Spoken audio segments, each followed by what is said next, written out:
If you didn't know her, you'd think 10-year-old Tilly Smith was just an ordinary schoolgirl. She enjoys all the things ordinary schoolgirls do. She lives an ordinary life and goes to ordinary lessons here at Daneshill School in Oxshott in Surrey. But on the 26th of December 2004, Tilly Smith was caught up in an extraordinary situation and reacted like lightning to save the day. She and her family were on holiday in Phuket in Thailand when the Asian tsunami struck. Most people failed to spot the first warning signs in the water, but Tilly had just studied tsunamis in school. I remembered because I had been taught it in the geography lesson, and it was the exact same froth, like you get on a beer. It was sort of sizzling. Just 2 weeks earlier, Tilly's geography teacher, Andrew Carney, had taught them about the early warning signs for a tsunami and how important it is to act quickly.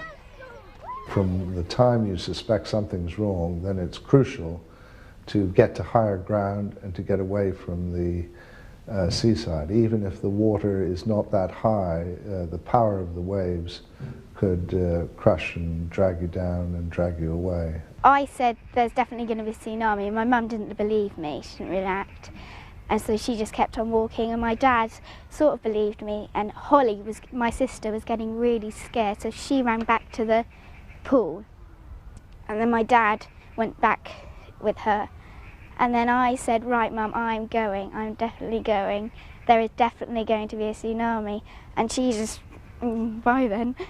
So I went back, and she was sort of reacting a bit more when I had gone, and so she went back to see if I was okay, and then the minute that she had come back, the water started coming up the beach.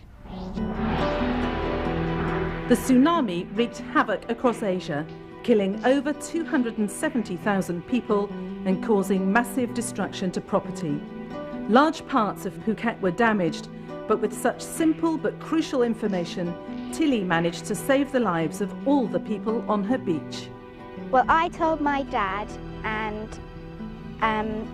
my dad told the security guards, and the security guards told the people on the beach, because there was quite a few families on the beach, just in the water. Some reports claimed Tilly saved over 100 lives that day, but she says the real hero is her geography teacher, who saved her life and those of her family. If it wasn't for Mr. Carney, then I'd probably be dead, and so would my family, so I'm quite proud that he's taught me that in the time, that it was. The power of education is the difference between, I suppose, success and failure, life and death in this case, and there is nothing to substitute it for. Without education, I think people are powerless. With education, as can be seen here, they are very powerful in terms of directing their own lives. According to the UN ISDR, children can be very effective messengers and can help teach the older generation. If Tilly hadn't been there, her mother may easily have died. My mum didn't realise, because she wasn't taught about tsunamis when she was younger, and she didn't realise what a tsunami was. She didn't even know that word existed, so I think it's really good to actually know the word and be taught it. Tilly agreed to be interviewed for the UN International Strategy on Disaster Reduction because she hopes her experience may help spread the word in other countries about the importance of raising awareness. Though her life is now back to normal, she still thinks of those who died in the tsunami and says one day she would like to return. I sort of felt guilty that I had survived and all those people hadn't.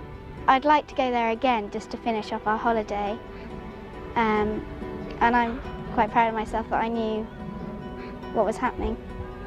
It's hoped when the next time comes, more people will react like Tilly.